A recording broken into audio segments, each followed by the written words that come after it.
All right, everybody, we are back with more Peaky Blinders, and this time we're on episode 3 of season 6. Last episode was crazy. So first things first, I don't think we've ever had to deal with this many enemies for Tommy ever. So now we have to deal with Michael. We have to deal with Gina's family over in Boston. We have to deal with the IRA. We have to deal with Mosley. We have to deal with who else? Oh, Mosley's mistress, Diana. We have so many people to worry about now, and I feel like we're going to get introduced to another person.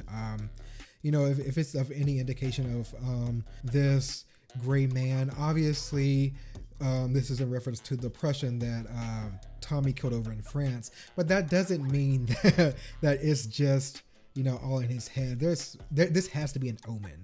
So I'm really curious to see exactly who else we're going to get introduced to, or if this is going to be an existing person like Michael, for example, who is going to act as this quote unquote gray man that's actively coming after them today.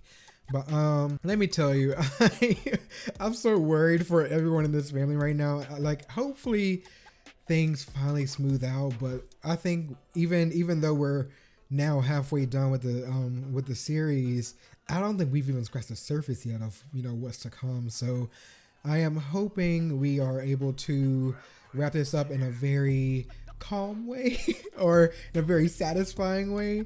But I just don't want our favorites to die. But knowing this show, everyone's fair game. We've said this before.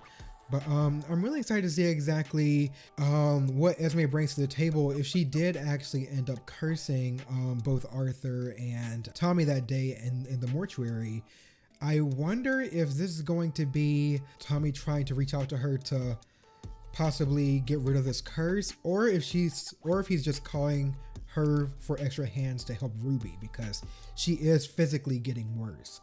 So I'm so ready for this episode. So let's not talk anymore. Let's just grab a snack, relax, and jump into this episode. All right, for the Patreon people, we are going to get started in 3, 2, 1. Okay, are we going to pick up right where we left off with him calling Esme? Wow. I'm just going to ask, are y'all enjoying this season as much as I am? Because I am genuinely loving everything about this final season. It's so weird watching being caught up and watching something with other people who are also going at the same pace as you, because to me everything's just going great to me, and it could be completely different from somebody else who is in the same who's on the same plane as I am, and they're just probably just not liking it. But be honest, am I overhyping this show, or is it really just very well executed? I feel like everything so far makes sense, and they're still subverting my expectations. Again, I thought that Esme was the one who laid the curse, and maybe she's playing Thomas and she actually is the root of this issue, but I don't think so. I feel like she's being genuine. I feel like this does go deeper, and honestly, yes, I completely agree that a lot of bad things started with that sapphire, and I cannot believe they killed Ruby though.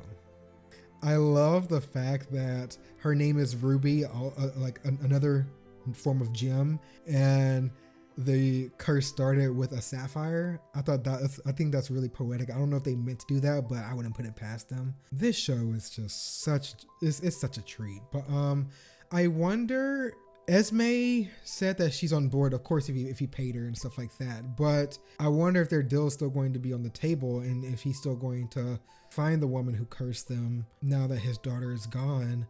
And now that his daughter is gone, this begs the question if his son is safe, what else can happen, and if any more does happen, is this also because of the curse, or is it going to just be because Tommy has enemies and they have things to settle with him individually? I have so many more questions that I came into the show with, but that's a good thing. I feel like if you want to create a successful show, you have to keep the audience guessing. You have to keep them engaged and involved, because if not, if it becomes too predictable, then you're just gonna be sitting there, you know, not shocked that anything happens. And if you do, and if you are shocked that something happens, just like, you're probably just gonna be waiting for the next thing. And you know, with shows like this, with multiple seasons, or even with multiple seasons and that are this long, almost every single episode is 1 hour long. And it's just like, when you are doing things like this, you have to, the key goal for any writer out there, by the way, the key goal is to make sure that you never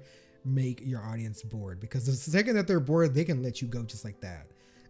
But like, 6 seasons in, and this show has still amazed me. I'm hoping that you guys are enjoying it as much as I am. People are changing.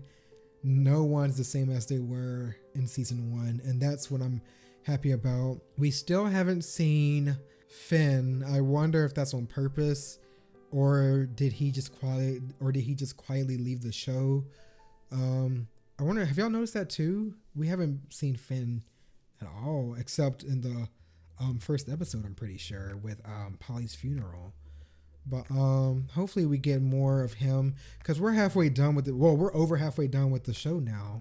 So hopefully we are able to get the whole Shelby family back together, and we can at least get final scenes with them. There is a rumor, I don't know if it's, you know, true or not. I haven't looked too much into it because I don't want to be let down if it's not true. But there is rumor that there is a film coming after this. So hopefully, you know, hopefully that is true.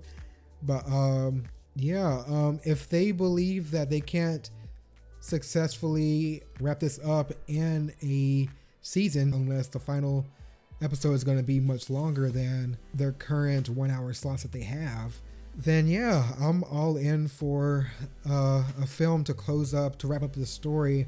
Right now, honestly, I don't see how they're going to end it.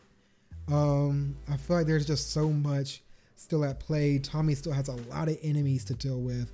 We haven't seen, he and Michael haven't faced off yet. He still has issues with the IRA after what they did to Polly, Alberoma Gold, and Barney. He still has issues with Oswald Mosley and Diana. Like, all these people are still in play.